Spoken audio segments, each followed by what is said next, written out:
que lelo o biso peuple tous conscience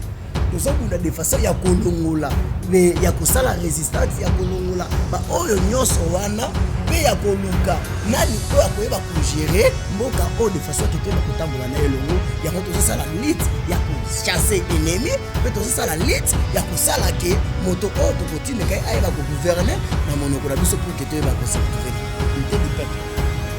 Lorsque l'indépendance autorité totalise la population de la souveraineté du peuple, où ils allaient pour ça là que peuple a le devoir ya choix, il y a pas de gens qui ont pas voilà mais de côté de ma beaucoup l'indépendance ils ont les sur la population. Voilà les de côté de beaucoup l'indépendance ils allaient circuler la carte parce que nous la population congolaise de l'Obaraké,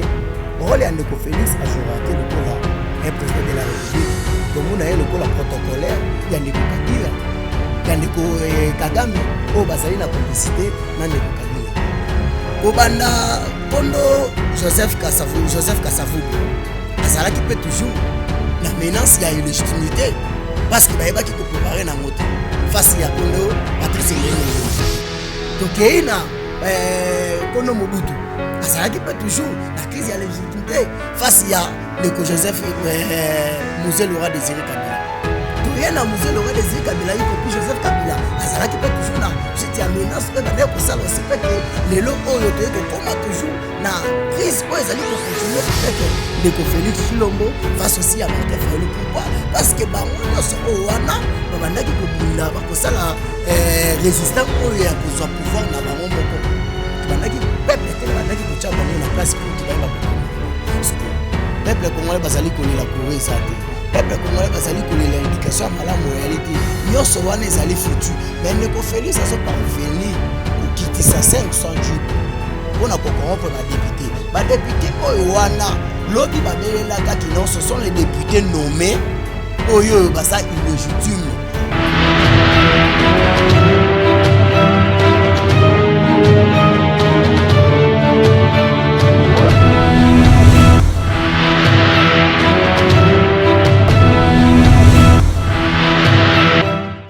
Voilà, Mbote Balandia, OCA du Congo TV, Boye Ibola Mona émission na bino, Vérité Yamboka, le puis ça mina moi Mboka, Darel Mpolo, les descendants d'Mpolo Maurice, l'équipe de sa génération. Voilà na moni na sima ya caméra, l'homme puissant Kabouya, un caméraman pas comme les autres, les caméramans du Saint-Esprit, pourquoi pas dédier un grand merci à Maman OCA, Maman Boboto. Pourquoi pas à mon cordon d'Acosta, les cordons les plus célèbres. Donc, Bambo Théâtre, Bissika, Bozomi, Nabanza été vous allez vraiment ébélé à ébélé. Oyo, bouton de Samina et Sengo ya Rolanda Bisso, na Mokolo ya Lelo. Mokolo ya Lelo, to yameli bino mona mboka.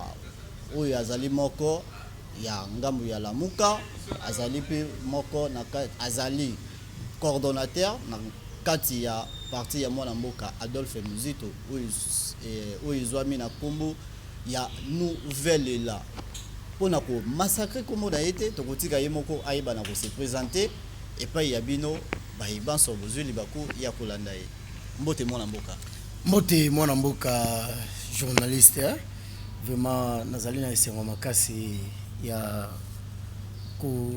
talisa ba mboka vérité oyo ezali kosala ke to bima na boumbu ya distraction o balingi ko zwabiso qui dans l'ensemble yango wana vraiment nazane sur makasi lelo ndenge oyebiko ya mangai na plateau na yo pour que to eba ko éclairer population congolaise. Voilà, merci beaucoup mon mboka na ndenge o disposer ta na yo pona oyeba ko échanger mukena yo na maimata limboka. Et tout le monde 61 ans après indépendance et bilani ni oyo tokoki ko sala pour la République démocratique du Congo. Est-ce que mboka évolue to mboka eza ya kotelema et ceux qui mboka eza ya kotelema banani batelemisi mboka? Merci. Nako kende ko répondre vraiment na question na facilement tika keneba ya kotalisa ba mboka nani oyo ki nazali liboso na bango na benga mbungu na kombo ya camarade Nazangolo mingi oyo nazali coordonnateur national adjoint en charge de la mobilisation na parti cher de l'excellence Adolphe Muzito Nouvel Élan. lelo tokobeta c'était pe toko talisa baimboka sur bilan ya 61 ans oyo toutaki kofete lobi elingi koapporte biso nini ebele tozali kosepela tozali kaka koganga kobeta maboko ya koloba ke wi jour ya indépendance tofete 61 ans mais ezali eloko moko vraiment beaucoup plus tokoki kobetela tolo te tokoki kosepela nango te ezali eloko moko tokoki kozonga na conscience ya kotala bilan yango nini eyebi na koapporte biso ya kotala nini oyo avant yango eya cette indépendance eya nini oyo bandaki kosalema est-ce que après cette indépendance toyebi na koresi yango mais nga na koyeba kotalisa baimboka ke oui indépendance c'est vrai mais il faut d'abord kotalisa quelle indépendance que tokokaki kosengela kozwa yango d'ailleurs indépendance elingi kolakisa la souveraineté du peuple lorsque indépendance autorité kotalisa ki na population que la souveraineté du peuple o ezali kosala ke peuple azala le devant ya choix ya ba dirigeant na o bakoyeba kokamba ye voilà nde tokoki kobeta maboko vraiment na indépendance ezongeli biso na population wana nde tokobeta maboko na indépendance oyo ezali kocirculer na kati ya mboka na biso sikoyo lelo tokotala cette souveraineté là oyo peuple asengeli kozala nango pour ke ayeba kobimisa badirigeant na ye bakamba na ye mboka elongo est-ce que bayebi kozwa yango non prévane lelo oyo lokola souveraineté wana o peuple ayebi na kozala nango te ya kosepela na indépendance et peuple ayebi kozala na yango te voilà lelo tozali kocontinue kaka toujours na situation oyo tokoloba te ke tokosepela ke tozali na indépendance pourquoi soki tokei kobanda kotalisa d'abord ba papa na biso to bakoko na biso o ebele bayeba kotika na biso ba milimo na bango ebana kopema na kimia babandaka lit o ya indépendance lelo pour ki bayeba kozwa yango ezalaki na erreur o esalaki ki lelo oyo to réussir na indépendance wana beaucoup plus to sepela na yango te voilà aujourd'hui que cette erreur wana biso ne tozali kobunda na yango pour que to longola kasi erreur yango ezali nini eza erreur moko soki totali bango bayebaka ko focaliser beaucoup plus na résistance c'est-à-dire ya kobengana monguna to ya kobengana étranger to monele ayebana kokene na mboka na biso mais il fallait basala eloko moko au moment que basali kosala résistance wana ya kobengana monguna soki lelo to réussite to bengani ye sikoyo il faut se pe ba ko penser tant to kobengana ye gouvernance nini otokoki ko gérer na kati ya mboka tant to kotika nango bango wana bayebaki ko penser na ngo te alors base bazaki beaucoup plus kaka toujours na résistance oya ko bengana mais lelo bengala mindele bozo dépendre toujours na mindele parce que soki to na se rappeler malamu na élection ya 2011 papa Etienne Tshisekedi na monoko na lobi ke awuti na mikili ya poto kosolola na baye bazwaka mikano pona koyeba kotia mon dirigeant ya sika na mboka donc lelo tokoyi koloba toza indépendant à 100% parce que tozo dépendre toujours na mindele wana maintenant à quoi sert to bengana ki mindele voilà place on azaya kokiri na zoko mavoma na explication claire pona kotalisa bayimboka tango ba kondo na biso to ba pakana biso ba banaka leti liboso lelo batikeli biso yango to yeba na ko continuer soki bazalaki pe na bulu ya koloba kete ndenge tozokene na kosala ko résistance oyo il faut pe to yeba pe na ko s'organiser ndenge nini to ko gouverner soki babandaki pe bazalaki pe na bulu ya ko gouverner mboka je pense que ngai ko zonga toujours na ba erreur ote siko chacun de babandaki ko lutter de façon que ya liboso to bengana nanu banguna après moto na moto akoyeba kosala azowela siko ayeba kozwa place na ye ayeba kozwa kibokozi na ye ndenge nini akoyeba ko circuler na kati ya pouvoir na ye ozo comprendre yango lelo ezali kaka toujours comme mabiso ya kotalisa kino nanu to longwe na kati ya indépendance wana te o tozali kosenga siko na liti o biso tozali kovina tozongi siko na même liti ya kobengana o ya kosala résistance o ya kobengana banguna o banguna ngo bazali ba parce que so totali kobanda kondo Joseph Kasavubu azalaki pe toujours na menace ya illégitimité parce que bayeba ki ko préparer na ngote face ya kondo Patrice Emery Lumumba tokeina kondo Mobutu azalaki pe toujours na crise ya légitimité face ya Neko Joseph Musée Laurent Désiré Kabila toye na musée Laurent Désiré Kabila y compris Joseph Kabila azalaki peut toujours na suite ya menace oyo bana ko sala aussi peut que lelo oyo toye ko koma toujours na crise oyo ezali ko continuer avec Ndeko Félix Chilombo face aussi à Martin Fayulu. Pourquoi? Parce que bango nyonso o wana babandaki ko bunda ba ko sala résistant oyo ya kozwa pouvoir na bango moko et banaki peuple te banaki ko tia bango na place pour ki ba ko kamana bango sko lelo o biso peuple tozi conscience tozobunda de façon ya kolongola ya kosala résistance ya kolongola ba oyo nyonso wana pe ya koluka nani oyo akoyeba ko gérer mboka o de façon que toyeba kotambola na elongo yango tozosala lutte ya ko chasser ennemi pe tozosala lutte ya kosala ke moto o tokotine kai ayeba ko gouverner na monoko na biso pour que toyeba ko se retrouver na mboka cordon na landi na bokebi mingi. Est-ce que makambu oyo yo oza koloba awa soki natal na landi yango malamu na sens yo lobeli donc to lobaki Patrice Emery Lumumba azalaki pressé ya kosenga lipanda bazalaki prêté ya ko recevoir eloko wana et côté mususu na landi yo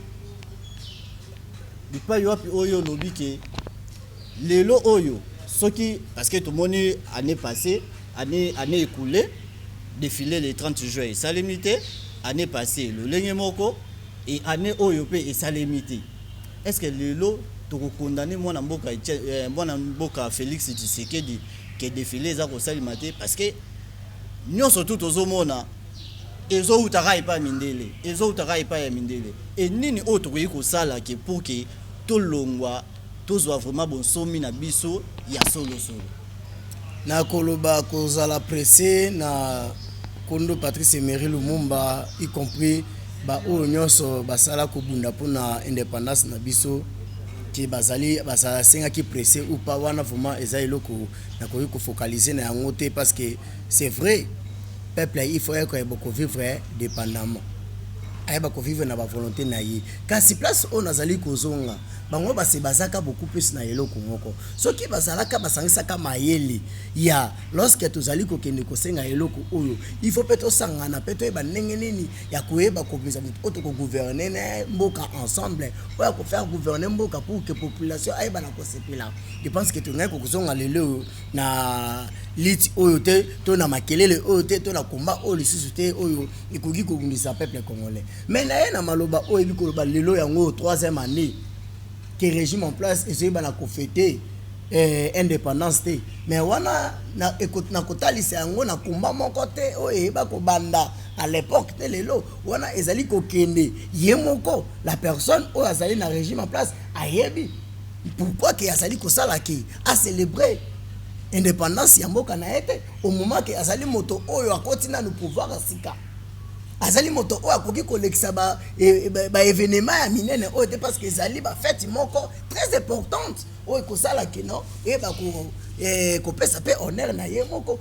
wana ne ko ba kotalisa siko ke population pourquoi azali ko fêter honte to mona ke oui a ko fêter honte fête ya place oyo ayebi kozala wana eyebana ko pesa mana peuple congolais te oyo ayeba kosala na une. Voilà aujourd'hui que tozoko ya toujours na même erreur na même situation oyo zo sala ke azali même ata capable te ya koyeba ko passer fête oyo zo sala ya honneur ya mboka na oyo azali ko kamba ndi toyeba kotalisa ke non azana na ba limite oyo bayeba ko pesa ye na pouvoir wana muto pesa ka pouvoir wana na poche ndeza koyeba ko déterminer limite wana pona ko rassurer bino pe pona koloba ke na population ba ko pesa raison na tour le boso que to fêta que indépendance te que non to zalaka na mbongo te mais soki to tali combien de millions yeba na kobima na kokusala enterrement juste ya papa na ye moko mais to zala mbongo te pendant que to zala mbongo te to fêter te fêtu l'indépendance to fêta quitter parce que to zala mbongo te mais yoka na posé na ya 100 jours combien de millions oyebi na ko retourner mais kaka ni wana lelo oyo na deuxième mandat na ye deuxième année oyebi na koleka po na fête ba pesa ki raison pour accueillir qui de façon que ya covid-19 or que toyebi na kotalisa ki na ba pays musu ba ko fêter l'indépendance pendant que non to zalaki na période wana et to lelo aussi ko sala to lo baki ba raison o wana ezali est-ce que na lire makambezo kendela oyo na ba ne oyo zoya est-ce que fête ya indépendance wana date wana eko risquer te et bunga et disparaître voilà place o nga nazali kokende avec cette tension il y a régime frauduleux oyo parce que ezali régime moko par accord que non limite na eko suka awa okosala oyo koto yo toucher te donc ce qui ont touché koto c'est-à-dire okolakisa ki légitimité na or que yo zali illégitime lokolo zali illégitime faut suka awa ça risque ce qui toyebi ko fongola misu te biso population congolaise et ko risque pe que non balongola biso dati wana na motu to comprendre pe to yeba pe que dati yango pe banda koleka kaka lokola ba jour simple boy ok ezali dati moko lokola ba tout dati te ke ndenge le kaka simple bongo ezali dati moko historique oyo esalaka ke ntango tokomi na point wana peuple congolais nyonso kote avandi asepela te mais kasi abanda komanyola soki ke tozali malamu ayeba ke te na cause ya date oyo yango ke tozali malamu sikoyo après date oyo il faut tosala beaucoup plus pour que tobakisa encore un plus soki ke tozali mabe ayeba te date oyo esengelaki biso faut tozala malamu mais lokola bato oyo bazali mpona kosala ke kodétruire biso il faut biso tosala ke tobongama lokwa tobongisa il faut tolite de façon keni mpona komema changement na kati ya mboka na biso. Voilà, merci beaucoup. Wana ezali cordon naza o tozana ye toza koyeba na kokoba male na émission na biso ya mokolo ya lelo toko loba na bino boye bayeba sopaki makila na bango mpona mboka oyo bazali bato baza ko mériter lokumu.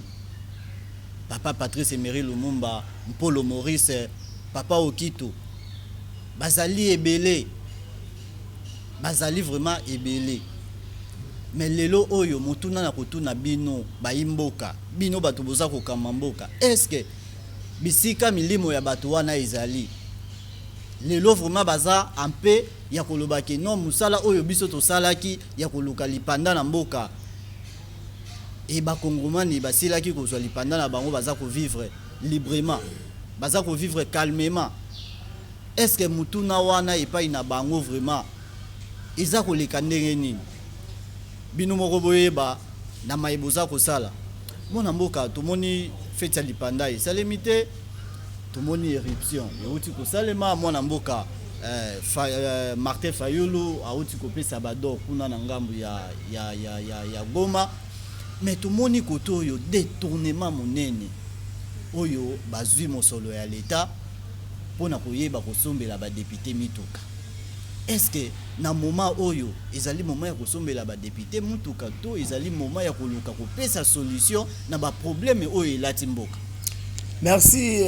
mwana mboka ya solo vraiment na maloba na outi koloba pe na kotalisa ba mboka boye na kopesa pe na ko confirmer na ba mboka que na régime frauduleux oyo ya ndeko Chilombo akotika la pe ko fêter indépendance te parce que ko fêter indépendance ezali honneur monene oyo ezota ekopesa mana mokonzi ya mboka tant que ya yebi place oyo ya komi wana ndinga zali akotika la kozwa honneur wana te asaka juste na ba honneur na ya ba tapis rouge asaka juste na ba honneur na ya ba promesse lokuta asaka juste na ba honneur na ya kobebisa kesi ya l'état kotambola par-ci par-là kosala tournoi du monde mais o etelemi kilo honneur ko senga ki face à population wana akoyeba kozwa manango te na koyeba kotalisa lelo ki opebeti lisolo ya éruption na Goma et c'est la honte ya kotala éruption ebi kosalema na Goma ndeko Félix azali kobelela na baimboka azola ce message bato ya bonne foi basunga bandeko ya Goma mais au moment ndeko Félix asa moto ya liboso ya kokatisa na ngambo ya Rwanda akende kosala visite pendant que tremblement bandaki kosalema avant to arriver na éruption volcanique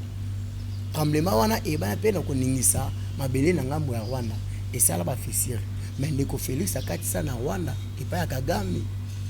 pona kotala ba fissure wana a parvenir ko bimisa 2 millions pona kopesa comme don bayeba ko bongosa banzela wana mais koto oyo à part tremblement éruption bina kosalema ebomi bato ebungisi bandako ya bato babungisi biloko tout ça basali na moyete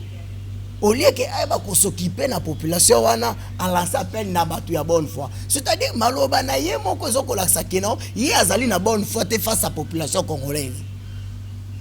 ezali eloko moko kaka toujours na maloba na ye ezali kotalisa il faut bandeko na biso mosusu o babeta kasete bayembaka kingani beton il faut basosola toujours kaka na maloba na ye moko wana ya kotalisa kina ezali kobimisa ye azali wana te mpona kosunga population congolaise azali wana mpona korépondre na bakor lelo ekomisi Kagame comme meilleur ami na ye lelo ekomisi moto oyo abomi biso pendant 18 ans comme partenaire na ye oyo moto mususu akoki koya te ndeko Kabila voilà siko place oyo tozali kokende na yango oyo kobeta lisolo lelo oyo soki natangi peuple congolais bazali kolela mai eza te peuple congolais bazali kolela courant eza te peuple congolais bazali kolela éducation malamu ya te nyonso wana ezali foutu mais ndeko Félix azo parvenir kokitisa 500 jupes pour na corrompre ba député oyo wana lobby babelela kaki non ce sont les députés nommés oyo basa illégitimes par la population congolaise oui c'est vrai au lieu de façon que ya kosala ke mécanisme ko sala ki non bazo nga réellement élu par la population mais ya ndimi koyeba ko bebisa mosolo oyo ko sunga na population congolaise pour na corrompre bango yango wana tozali ko belela na IGF balobi ke mbongo wana bimi na kesi ya l'état te ezali do ya ndeko Félix o azali ko corrompre ba député to beleli na IGF o bazali ko ganga oui c'est vrai que non IGF ba osala à côté pas ya ndeko Chilombo to akota na présidence pour na ko vérifier apesi la biso salaire ya ndeko Chilombo pendant 2 ans et demi oyo lelo azali ko kene na 3e année na uti ko landa ye tango na zako ya awa parce que basali nini ya deuxième partie ya éruption basali yango lelo na Goma batuni ye makambo ya salaire na ye alobi moye ya loba yango ezali te parce que pamba te soki ya loba salaire na ye ba congolais ba koyokela ye même mawa azozwa na ye mosolo ya malonga te boza ko boma ye pamba merci mais tokozonga na ba élection de Félix alobaka ke soki et sali ka komi à la tête du pays peuple congolais ata oya botami lelo akoye ba salaire na ye pourquoi lelo a komi incapable ya koloba salaire na ye face à la population voilà moi mboka donc na banza été vous allez vraiment ebele à Hollanda émission où vous s'abonner na OCA TV donc na OCA TV vous allez décider mes formations nous sommes besoin beaucoup na OCA TV moi mboka to komi na suka ya masolo na biso ya lelo dernier virage donc na partie oyo na ningaka mingi il faut aussi ba drapeau parce que awa tozana bosenga kaka ya bosolo tozana bosenga kaka ya bosolo drapeau oyo simbezali symbole ya mboka voilà. Donc okolobela ba kongomani nyonso ba kolanda yo bosolo est-ce que mwana mboka Fayulu na Adolphe Muzito bakutana kina Joseph Kabila toté merci mwana mboka lokola opesi drapeau o ezali kotalisa yete ki tozali kolimbola bosolo donc c'est-à-dire massa o tozoloba ezali bosolo pour que peuple congolais ayeba kozala aveuglé te il faut yeba kofongola miso pour na ko sauver mboka na ye moto mosusu ko uta libanda te pour na ko ya ko sauver mboka na ye lelo oyo toye na question o ibina ko poser ngai ke mwana mboka Martin Fayulu pe mwana mboka Adolphe Muzito bayebana kokuta na ndeko Kabila na kotalisa buye ya liboso pona kopesa na bato oyo bayebi na kopublier eloko wana omoni régime oyo e pona ko distraire peuple au moment que bayebi peuple a komi kofongola miso lelo oyo peuple alingi alandela 500 jeep oyo moko ezo coûter na $52,000 en même temps yazali kokufa nzala il faut ayeba vérité ya mbongo wana euti wapi en même temps souffrance ezali kokende insécurité partout en même temps ba militaire bazali kofuta mate yango wana insécurité koti wana pona konyoko la population congolaise lokola bayebi ete ndeko Félix ayeba ki kosala carte na ye akosi kazo sala tournoi na est du pays. OK, après que tournoi na eyeba na keke akoyeba kotia makolo epai ya président na ye Kagame parce que nous la population congolaise tolobaka ke rôle ya ndeko Félix a joué lokola un président de la République to mona ye lokola protocolaire ya ndeko Kabila ya ndeko Kagame o bazali na complicité na ndeko Kabila preuve ane ya mbote ndeko Kagame ayeba kotia makolo na Goma il faut ndeko Félix akitana no kuna nde akiti na wana c'est rôle ya protocole ndasalaka ke jamais mokonzi akoki kotambola sans que protocole na ye bakodwatia kosolola no mokonzi avo kita place wana il faut kende boye kende boye yango wana rôle ndeko Félix akendaki kosala na Goma tant que bayebi ke peuple congolais bakolandela nyonso wana tant que bamoni ke peuple congolais akomi na lead oyo akosauve mboka na ye balobi te bato nini oyo bazali na bango elongo be batali le président Eli Martin Fayulu au peuple congolais abimisaka na se ambula batali o azali kokumbama avec le visionnaire Adolphe Mozito ne balengi ba salir na koluka kwa avec le peuple mais to lobby était peut to lancer message wana c'était juste basala qui ont pas écrit baluka ta photo ya ndeko Kabila baloki ndeko photo ya ndeko Mozito baloki photo ya ndeko Fayulu basangisi bango ensemble ba créer mais nous la population congolaise nous disons tous autres fait mboka na biso non seulement pour Martin Fayulu non seulement pour Adolphe Mozito mais c'est pour nous-mêmes pour la biso moko tant que biso ne tozali ba kolo pouvoir tant que nous tozali ne ba konzi oyo ne tozali kozwa pouvoir na biso tozopesa yango pa ya X lobi pe tokoki kolongola pa ya X topesa yango pa ya songolo yango to lobi ke tokoki kokota na kati ya distraction monter en même temps aussi bazali ba congolais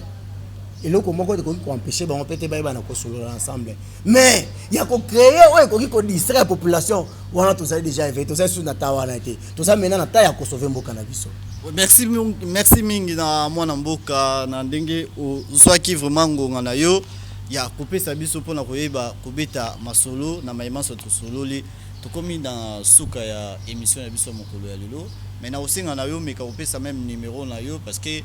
bato bakoyi ko contacter yo bayeba ndenge nini évolution ya parti ndenge nini bakoyi ko s'adhérer na parti. Merci en tant que coordonnateur national adjoint à charge de mobilisation ya parti Nouvel Élan où ils allaient bongo parti cher de l'excellence Adolphe Mozito Fumu pa visionnaire du Congo et nazali wana pona kotalisa population na mabenyoso où il ko kola na kati ya mboka na biso to koyeba ko denosaka ngotango iso numéro na ngai ezali bongo plus 221 755 79 27. Merci. Merci beaucoup. Oui, merci. Plus 243 81 75 plus 243 81 755 79 27. Plus 243 81 755 79 27. Voilà, merci beaucoup mon amboka na lolenge opesaki biso vraiment ta ya koyeba kokabula na mai to lengelaki na mokolo ya lelo po na koyeba ko informer toujours baimboka na mai matali évolution ya République démocratique du Congo. Wana to banza ete to komi vraiment na suka ya manaka na biso ya mokolo ya lelo sima ya cameraman ezalaki Kabou ya l'homme puissant, un caméraman pas comme les autres, un caméraman qui manipule 3 caméras à la fois. Au micro, c'était votre humble serviteur, Darel Polo, les descendants d'Mpolo Maurice. Donc, elle a pesi mbote na baibanso, bozuli bakoya kolanda biso, na zela ya internet, na OCA TV, pourquoi pas, de dire aussi un grand merci à Maman OCA, pourquoi pas à mon cordon d'Acosta, pourquoi pas à ma grande famille Mpolo, Josiane Polo, Gabin Polo depuis Belgique. Donc, bonne salutation à vous. Quant à moi, je vous dis au revoir, bye bye.